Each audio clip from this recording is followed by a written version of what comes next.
All right, YouTube, how you doing? Welcome back to the channel. It is Friday. Happy Friday to everyone out there. June 14th, we got a full MLB slate to dive into in today's video like we always do. We're going to go through each and every one of these games. I'm going to give you my lean on the side. I'll give you my lean on the total. We'll talk about any other plays like player props that we like within the game as well. But as always, guys, keep an eye on the pinned comment. That is where all of my final plays will live. If you do want to fade me, all of those plays are going to be in the pinned comment. Last night, fairly fadeable night. We only have 2 wins. We do have a push. Manuel Margot does not play, but then 4 other L's, which 3 of those are bases props. So that king of the bases crown has to sit to the side for a little bit now because that is a rough night. But nonetheless, we've been on a little bit of a heater, so I guess we can take a blow to the chin at some point here. But yeah, I'm not going to hide from it. A 2-4 night, pretty damn bad there. But shout out to the White Sox and the Mariners nerfy. Probably one of my favorite plays of the day. And then also Nicky Lopez under 1.5 bases for cashing for us. Unfortunately, those were heavily juiced plays, so it is what it is. Our ride of the day also does not come through. We'll drop the womp womp because it's, you know, what we do around here when we don't hit the ride of the day, but it was a home run play. We kind of sent it here coming in from James. He said, don't overthink it. Gunnar Henderson to hit a home run. He didn't, but again, like a home run's like a flyer type of a play anyway, so we can't really knock the play all that much. But if you guys don't know what the ride of the day is, or if you do know what the ride of the day is, all you have to do to become the ride of the day potentially is use that hashtag ride of the day or ROTD in the comments. Drop an absolute banger of a play. I jump on board with one person's pick and give you a shout out in the next video, win or loss. If you win, we continue to ride with your play, so get those ride of the days in the comments. But yeah, go ahead, hit that subscribe button, hit that like button as well. We got plenty of videos coming out today. We have this video, we'll have our NBA Game 4, the Celtics and the Mavs video coming out as well, and then we might have a couple other videos coming out on the channel here as well. So go ahead, hit that subscribe button, hit that like button. Let's lock in, let's jump in, let's bounce back after last night. Game number 1, we got Chicago taking on the Cardinals here. Chicago Cubs on the mound for the Cubs, projected to beat Jordan Wicks, going up against Kyle Gibson here. Kyle Gibson hasn't really had the best of time against these Cubs. So against the current Cubs roster, he has 100 plate appearances against, a 340 batting average against, a WOBA of 421. That being said, his expected batting average drops down to 234, so that's good to see. This Cubs lineup hasn't necessarily been crushing right-handed pitching all that much, but even if you flip it over to Jordan Wicks on the side for the Chicago Cubs going up against the Cardinals, remember, like, what, 2 weeks ago, the Cardinals bats were just absolutely on fire. They've cooled off a little bit, and specifically here against left-handed pitchers. So I think based on that sort of history with Gibson against these Cubs, and then the Cubs, the fact that, you know, they're coming out of a losing series here, I think that they might be in a good spot here to kind of get things back on track. They had 3 low-scoring games, or relatively low-scoring games, against Tampa Bay. And St. Louis, it didn't seem like their offense really exploded and won those games against Pittsburgh, right? So I think if this is going to be a low-scoring game, I'm going to trust the Cubs. And if it's going to be sort of like a barn-burning type high-scoring game, there's a chance that the Cubs could get to Gibson here. So give me the Cubs. This is probably a first 5 money line play because the St. Louis bullpen definitely has a little bit of an edge over the Cubs. So that'll probably be where we lean if we do, or where we lay if we do go to roll with anything in this game. But St. Louis's bullpen is super taxed the last few days or so. So maybe there is a little bit of an edge trying to trot that bullpen out. In terms of the total, I know it's sitting at 8, which seems like it's a low line. I just talked about Wicks and Gibson's pitching and how maybe it could be a barn burner, but I think odds are this is more or less like a 4-3 type of a game. So by doing so, and by projecting that, I'm going to lean towards the under ever so slightly as well. All right, next up, we got the Red Sox taking on the Yankees. I want to call this rivalry, especially as a Boston fan, but I feel like this just hasn't been like a rivalry for a few years now. But it still has that like sort of Red Sox-Yankees feel to it, you know what I mean? But just not nearly as much as it has in years past. But here we have the Red Sox, super big underdogs. Total sitting at 9.5. Before we get into a money line play, I want to start with the way that I kind of want to play this total, I like both of these teams separately in their first 5 team total for the first 5, yeah. So right now it's Yankees over 2.5 in the first 5, minus 105 odds. And then the Red Sox for minus 130, both on DraftKings here, over 1.5 in the first 5. On the bump for the Red Sox, going to be Brian Bayo.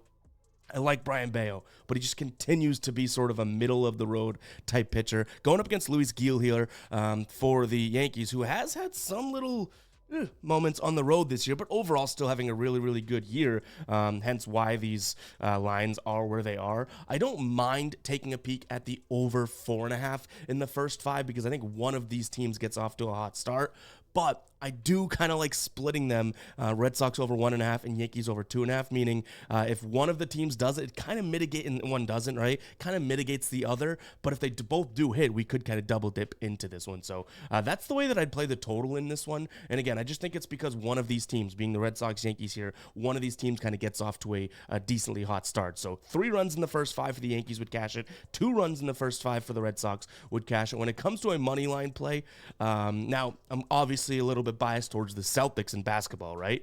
The Red Sox don't have don't have me in a chokehold as much, so I can bet against them, but I don't think today is that type of a day. A minus 160 price tag behind the Yankees in a, again, rivalry type of a spot. I think I lean towards the Red Sox plus 150. I don't think I'm going to be playing it, okay? I'd much rather take the totals the way that I said it there too, but honestly, like minus 160 and beyond just seems like a little bit too much for the Red Sox, for the Yankees here in this spot. This is a series, and not series, but the Red Sox have won 7 of the last 3 games against the Yankees dating back to last year, and it's like, the Yankees have been better than the Red Sox during that time, so clearly they get up for this game here. I also don't mind, I know we talked about the total like with the first 5, but you can get plus money over 9.5 right now. Like if this is a 6-4 game or something like that, could hit the over pretty easily for plus money over on DK as well. Might be something to check out as well. I feel like I said as well a million times there. Let's move on. Actually, before we do move on, I would like to know in the comments, do you consider, you don't have to be a Yankees fan or Red Sox fan, but do you consider the Yankees and Red Sox rivalry still a rivalry? Because obviously I feel like it's always going to have the tag, but like, is it still a true rivalry? Let me know that answer in the comments there, because I'm very curious to see what you guys think.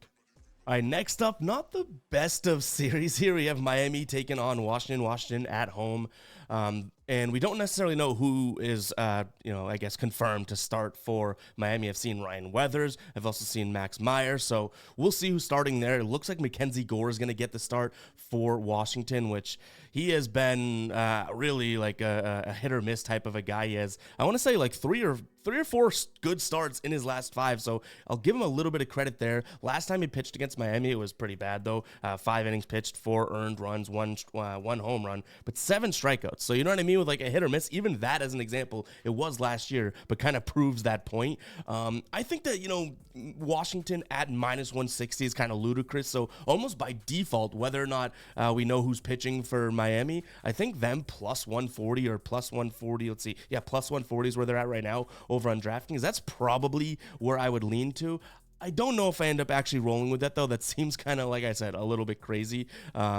Both sides here, we don't even know who's pitching for Miami. Yeah, we're going to lean towards them, and they're a team that it's like, well, I don't know if I love leaning Miami in the first place, right? But then you look at Washington, it's like, are you really backing Mackenzie freaking Gore at minus 160? So I think this might be a sort of, hey, let's roll the dice.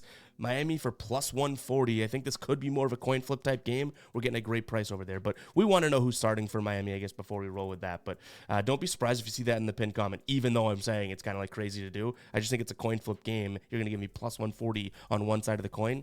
Might want to take that. In terms of a total here, I don't love much. I'll lean towards the under because I feel like one of these offenses doesn't necessarily show up today. But I do have a player prop that I like, and it's going to be Josh Bell under 1.5 bases. He's hit the under here. He only has 1 base in his last 5 games. He's batting .242 on the season, so okay, decent, right? But 190 against lefties, which is obviously what we're looking for here. The issue is he hits fastballs and curves really well. Those are the top 2 pitches for Mackenzie Gore. So kind of shaking in my boots with that. But again, I'm looking at that 190 batting average against left-handed pitching this year. Hopefully that could be a good spot for him to not get 2 bases. So Josh Bell under 1.5 bases is a player prop. Speaking of player props now, we are doing an MLB video right now, but man, I'd be remiss to not mention the fact that Sleeper has a free square for new users for Game 4 of the NBA Finals tonight. Luka Doncic, 0.5 points. Does he score one bucket? Backs against the wall? I think so. Guys, Sleeper is my favorite player prop app out there. I have a link in the pinned comment. You sign up with that link, or you can just use the code GUYBOSTON. You're going to get this free square, but you're also going to get your first deposit 100% matched. Go ahead and check it out. What it is, it's a player prop app, right? You've seen these out there. You pair two or combine more than two players into a slip. The more you get correct, the more you get paid out. And speaking of payouts, it's what I really like about Sleeper. Each and every selection you throw in there has its own dynamic payout multiplier, so you don't just follow the fixed payout structure like all the other apps. 2 for 2 is 3x, 3 for 3 is 5x, that type of thing. No, you could literally win up to 100x over on Sleeper. So go check it out, guys. You've seen me say on Instagram and on TikTok and Twitter posting my Sleeper slips because I do think this is, if not the, but one of the best DFS player prop apps out there. They have way more discounts than everyone else out there, and they have more line offerings. Like a lot of, say Prize Picks doesn't have this line or doesn't have this player. Sleeper most likely does. They have pretty much everything other sportsbooks have. So go ahead and check it out, guys. That link is in the pinned comment. I'm confident that if you sign up and start playing on Sleeper, that you will love it. So if it's available in your state, go ahead and check it out. Link in the pinned comment. I also have a link in the description. It's going to auto apply the code. You'll get the match and you'll get this Lucas Square as well. Go ahead and check it out. But let's talk some baseball. That was a basketball little rant there. Let's jump back into this slate. All right, Baltimore taking on Philadelphia. Baltimore favorites in this one. Makes sense, though. I'd give them that. Winning 2 of 3 against Atlanta. Philadelphia losing 2 of 3, winning just one against the Red Sox. They were one of our moneyline plays yesterday. Kyle Bradish on the mound for Baltimore. Really good season. He's kind of struggled at home, which is a little bit interesting. Going up against Ranger Suarez, who has had a really good season. I do think that, this is a spot in which I can see an argument being made for Baltimore. So when I lean, and I'm about to leaning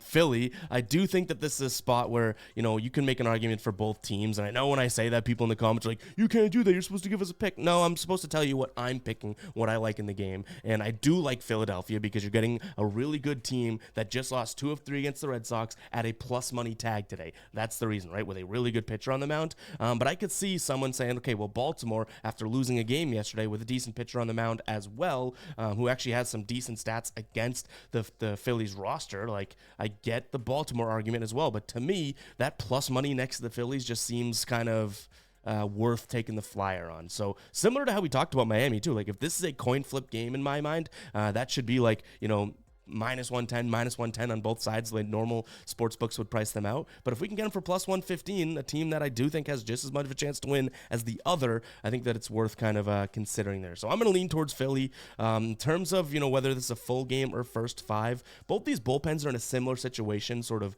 rest-wise and everything like that. And that would make me maybe lean towards Philly in the first 5, but also like Philadelphia's offense is good enough, and Kyle Bradish is good enough to deter me as well. Maybe this is a spot where we say, okay, I know Baltimore has the better bullpen, but we give the Phillies more innings to score runs, perhaps. But I could see this being a full game or a first 5 money line play. Now, the total's sitting at 7.5, and I understand why, right? Both these pitchers pretty good. I think if Philly wins, they're going to kind of shut down Baltimore to some degree. But 7.5 seems like it's a little too low, doesn't it? Like, this could be a 4-4 game, feeling like a, I guess you could say like a slow pace or one of the pitchers pitching really well type of a game. And then obviously one other team has to score a run to win that game. It'd be 5-4 to finish the game. I don't know. To me, this is just a little bit too low with the offenses that you have dealt here. I know the pitchers are good, but like you could say, okay, well, the Phillies held Baltimore to 4 runs, and you're even saying they held them to 4 runs. So I think I'm going to lean towards the over here. Do I love it as much as Philly? No, because you're getting plus money for Philly on the money line here. Again, that's kind of the main reason that I like them, but I could consider the over here in this spot as well. And then no major player props that I'm liking here either. All right, we got the Blue Jays taking on the Guardians here. Kind of gone back and forth this one this morning. Toronto coming out of losing 2 of 3 in their last series. Cleveland, they split against the Reds, if I'm not mistaken. On the mound for Toronto is going to be Kevin Gausman, going against Logan Allen, who has struggled definitely in his last few starts. He struggled on the road this year, But the thing is, and we can dive into the dashboard here, which, by the way, guys, channel members have access to this dashboard. To be a channel member, all you have to do is sign up for $2.99 per month. There's a link in the description, as well as there should be a join button right on the YouTube platform next to the subscribe button or something like that. So consider becoming a channel member. You literally get each game in a tab broken down, pitchers, bullpens, pitch mix, batting for the last 30 days, that type of thing. A lot of work we put into this. So consider becoming a channel member, $2.99 a month. But this is what I was saying. You have Logan Allen, obviously red like a stoplight. Kevin Gausman, who I would say other than one start in his last 5, is kind of starting to put things together, which is good to see because I like that pitcher. But Cleveland's bats here against right-handed pitchers last 30 days, way better than Toronto's bats last 30 days, right? And you can see Gausman's going to throw about 50% fastball, while Cleveland third in runs above average over the last 30 days per 100 fastballs seen. So I look at that, and it kind of makes me want to lean towards the underdog here in this spot for plus 120. I think there may be some, cause to be able to roll with the Guardians. So I'm going to lean in that direction. I do think both pitchers, could be susceptible to getting tagged up. So I'm also going to lean towards the over, but I think Gausman's better than Logan Allen. Don't get me wrong. So if the Toronto Blue Jays, all those red numbers that I said last 30 days against lefties, if they do, kind of get out of that slump and tag up Logan Allen, this thing's probably kissed goodbye. But to me, I don't mind them as plus 120 underdogs here. Player props, I like Davis Schneider here, under 1.5 bases. He crushed it his last time out. That was 2 days ago. He had a home run. Then I believe he might have had another hit as well. I think he had 2 hits. We had his under in bases. So how'd that work out? Yeah, how you doing? But I don't mind his under today. You're getting decent odds at minus 120. He's batting 189 against left-handed pitchers. It scares me a little bit, right? It scares me a little bit to see Logan Allen on the other side, but I think it could be worth taking a chance on Schneider today. And guys, we are leaning a lot of underdogs yet again. We did that, was it yesterday? Yesterday. And look at how that turned out, right? A 4-2 day. So hopefully we're not just getting down the underdog train, but I do think some of these spots, what did we just go? We went three or four underdogs in a row. We've only gone through 5 games. Hopefully some of these spots are decent, but let's talk this one. We got the Mets taking on the Padres. Padres just swept, who'd they sweep? The A's. The Mets taking 2 of 3, but the latter 2 against Miami, so good for them. On the mound today, looks like it's going to be Sean Manaea going up against Matt Waldron.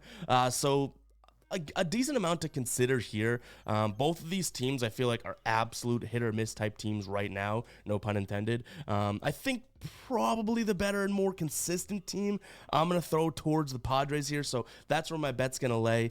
This is essentially a pick 'em, though. You got minus 110 on both sides, so you know the books are saying, hey, either one you want, right? Sean Manaea, in 97 plate appearances against, does not have the best numbers against this current San Diego roster. 293 batting average against, an expected batting average against, though, of 206. So obviously there is a little progression expected, but to me, like, I think I've seen enough of the inconsistency of the Mets. Like, even yesterday, they won, so they won 2 games in a row.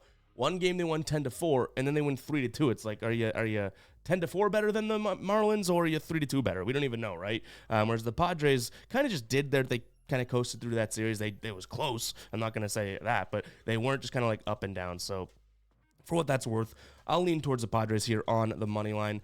Total-wise, I also don't mind taking a peek at the under. I think one of these pitchers, because of the inconsistency of the bats, could have a decent outing, but I am far more likely, I can tell you that already, far more likely to take a peek at the Padres on the money line than before even considering the total here. Now, player prop that I don't mind, we're going to a bases prop again. This would be more of a flyer. This is plus 145 over on DK right now, but Tatis Jr. over 1.5 bases. I also don't mind his over 1.5 hits, runs, and RBIs. The dude has been crushing it. 8 of his last 10, he's hit that hits, runs, and RBIs, but he's averaging 2.9 bases over his last 10. So maybe a decent plus money look there. We shall see. I don't necessarily, think that this is a great matchup for him, so I'll say that. but I could see this being a good spot for, to kind of ride a trend for a plus 140 price tag. Another spot would be considering JD Martinez under 1.5 bases. He's hit that in 7 of his last 10. I believe he just went deep yesterday, if my numbers are correct. And the fact that we're getting this for, minus 155 over on Caesars, I think it's a decent kind of spot. His batting average drops 30 points when going up against a right-handed pitcher, and Matt Waldron's batting average against right-handed batters, 197. So I think that this could be a decent little look as well. 2 bases props, 1 over, 1 under. I don't know, maybe the king of the bases is trying to crawl back and battle back, but right now we just missed 3 bases props out of our 4 last night. So maybe the king of the bases ain't the king of the bases, but I'm the king of the bases. All right, Atlanta taking on Tampa Bay. I've seen a lot of people, or at least last night on Twitter, saying that, this could just be a good flyer spot for Tampa Bay. But Chris Sale's in the mound for Atlanta, and I do think that, he's just kind of doing everything he's supposed to do. A lot of people, and this is the take that I've seen on Twitter or X and whatnot, is that people are saying that, Atlanta is definitely overpriced, and they've been overpriced for like every game. But Chris Sale is pitching really, really well. He has a terrible game against, Oakland, and he still has a 2.2 ERA in his last 5. That was a 4 innings pitched, 8 earned run game, yet he still is able to skew those numbers. Those should skew it out of this world, right? But it's still, he has a 2.2 over his last 5 on the season, a 3.0. And like, I think Chris Sale is a good enough reason so far the way that he's pitching to be able to give the Braves the odds that they have today, especially against a Tampa Bay team that is, bottom 5 or bottom 10 in nearly every single batting category against left-handed pitchers over the last 30 days. So I'll lean towards the Braves, probably in some sort of a parlay if we were to go with their money line. But I could also consider the potential here of a maybe a look of the Braves minus the 0.5, so the run line in the first 5. If we can get some digestible odds, those could be something that I'm convinced of as well. But a way that I might play Chris Sale and the Braves would be either looking at the Rays team total under or the Rays team total in the first 5 under. That way we're kind of betting the Braves money line, but don't have to pay that minus 218 price tag. You know what I mean? That's what I love about baseball. There's like ways to kind of play it without having to worry about, 1, the other team scoring. Like, who knows if the Braves bats go off. But 2, like, we can back Chris Sale, which would be the reason why we'd back the Braves in the first place, by just kind of fading the Rays. So that could definitely be a final play as well, which, I guess that being said, for the total 8.5, I'm going to lean under, but not because I'm thinking the Braves don't necessarily score. I just don't care if the Braves score if we take the Rays team total under, whether it's full game or first 5.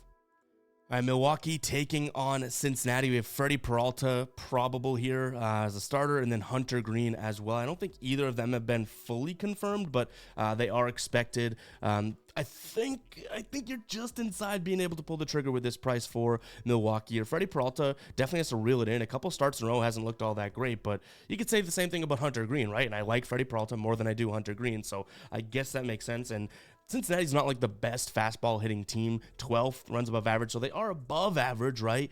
But not like they're sitting there in the top 5 or anything like that. And we know Peralta's going to throw a ton of fastballs. And he's been great at home this season. So I think that this is going to be a spot for back in FP as well as the Milwaukee Brewers here in this spot. So overall, hopefully he does kind of have one of a good starts, but for what it's worth, and now we're dating back 2 years, but his last 3 starts against Cincinnati, Freddie Peralta, Cincinnati has changed big time in the last 3 years, so don't get me wrong, but he's pitched 6 innings, then a 2-inning start. So what is that, 14 innings?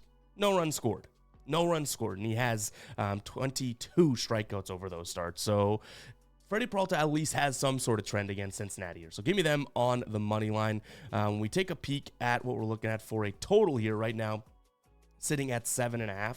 I think Freddie Peralta has a good game, but I don't necessarily think, that's out of the question for Hunter Green either. So I think that this is going to be an under type game, and it's something that I don't mind taking a peek at the Nerfy or either. So no runs in the first inning could also be something that I kind of stumble upon as we go through this. So keep an eye on the pinned comment. Could be a few different plays in this game here actually, which is good because I think this could be a good game, good series.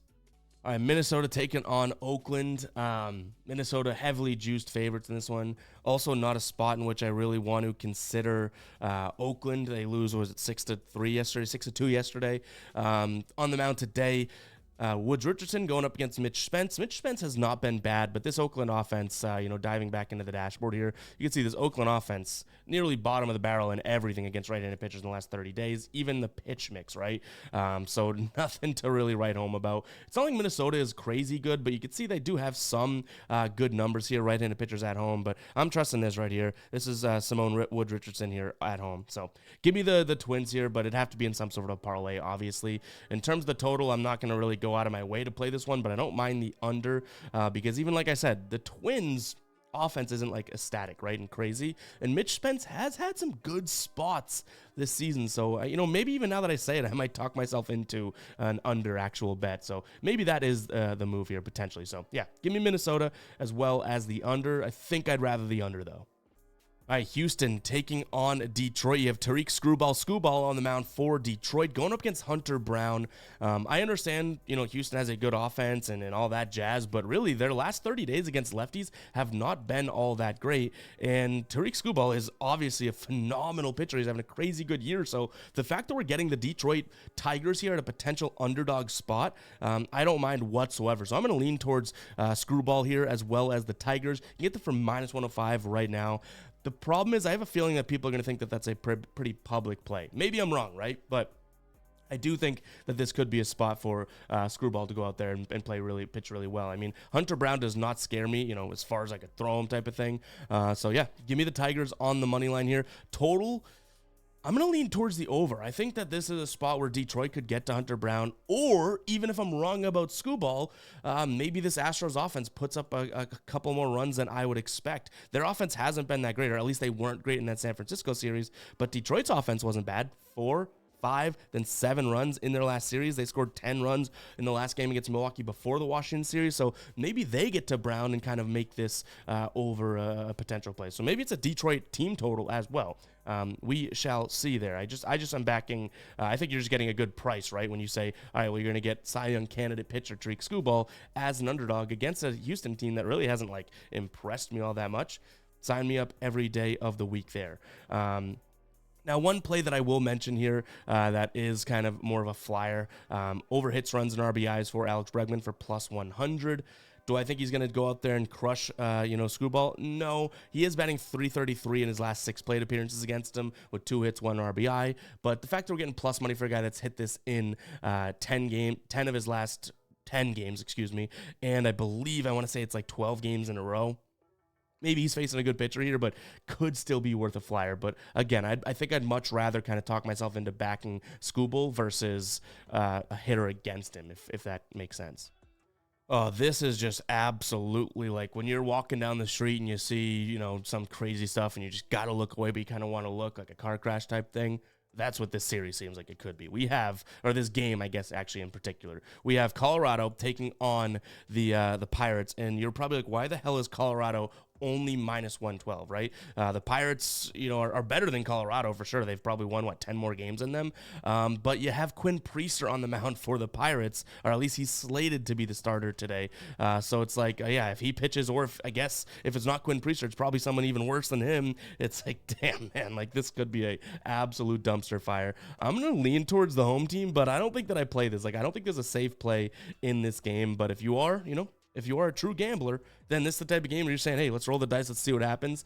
We just need some juice. But if you're saying I need some juice in the Rockies-Pirates game, oh boy, you're in trouble. In terms of the total here, I'm going to fade the altitude, which obviously is kind of like a thing on this channel, but these are 2 really bad bats as well. I don't care if it's in Coors and all of a sudden we should have more runs and blah, blah. I understand how that works, but before I take an over, I got to look at the teams and say, hey, can you make contact? And I don't think that that's the most secure yes in this spot, so I probably don't bet anything in this game, but I'm going to lean towards the under 10.5 as well as Colorado, as crazy as that is.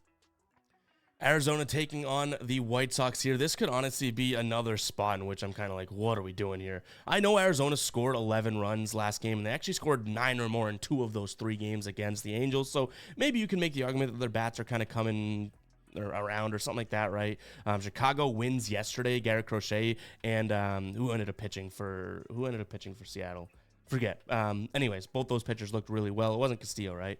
But anyways, for this game, Ryan Nelson on the bump for Arizona. 5.96 ERA, 1.7 whip, a FIP of 4.7, expected FIP of 4.8, like a strikeout rate of 14. Like, this is not very good. But Chris Flexen's on the side over there as well. He's pitched well on the road, and I've talked about him before. Like, he's looked decent at times, but that Chicago offense is nothing that I can trust. However, maybe they build a little bit of momentum after yesterday's win. So I'll sound the psycho alert alarm. Probably should have done this for a couple different teams, but give me the White Sox on the money line. Do I have the balls to pull the trigger? Probably not. But for plus 160 over on ESPN, I could see that being somewhat of a decent look, because I don't think Arizona deserves to be minus 180 with Ryan Nelson on the bump. I'm also going to lean towards the under because, like I said, I don't think the Arizona Diamondbacks are going to continue to score double-digit runs. I think they fall back down to earth today, and this White Sox offense should not be scoring, over, say, 5 runs. So I'm going to lean towards the under here as well. There are a few player props that I've considered in this game, so keep an eye on the pinned comment, but I don't mind taking a peek at Benintendi's under in bases or Jock Peterson's under in bases, or Jock Peterson's runs as well was one that I looked at, because again, I don't think the Diamondbacks scored a bunch of runs today, but all of a sudden, we're probably sitting there being like, they scored a bunch of runs, didn't they, when we recap it yesterday? But nonetheless, you like that black and white, don't you? But I think that those could be some player props that we look at. But keep an eye on the pinned comment. Again, kind of a messy game. Do we really need some juice in this game? Maybe. All right, now we got Castillo on the mound. We got Luis Castillo on the mound for Seattle, going up against Andrew Heaney here of the Texas Rangers. Both of these offenses, I think I would say, are actually the reason why we have the total where it is right now. So it's not necessarily the fact that, Castillo's on the mound or Andrew Heaney's on the mound. Like, no, 2 serviceable pitchers. Luis Castillo should be better than serviceable, but he's had his ups and downs this year. But these offenses really, really poor. But I'm going to lean towards the home team, the Seattle Mariners, here in this spot. Texas, one of their worst pitches they've been hitting all year, but definitely in the last 30 days are fastballs. We know Castillo's going to go to the fastball, that type of thing. And then he goes to the change and the sinker. Both pitches that Texas does not hit well. He throws a decent amount of sliders. That's where they can get him. But overall, this is a spot in which I see this being probably a Mariners play. They have the better bullpen and the better starter today. And both these offenses kind of shaky. So that's where I'm going to lean. We'll see if we pull the trigger on that. Can I really get behind a total of 7? Probably not, but maybe a first 5 under could be of consideration today. Dodgers taking on Kansas City, and this is another one in which I have bounced back and forth plenty this morning. And we have Gavin Stone on the mound for the Dodgers going up against Cole Reagans here. So Casey actually has what I think we'd consider the pitching advantage here. Obviously, the Dodgers have probably the hitting advantage, but maybe even not so much, but probably the hitting advantage and the bullpen advantage.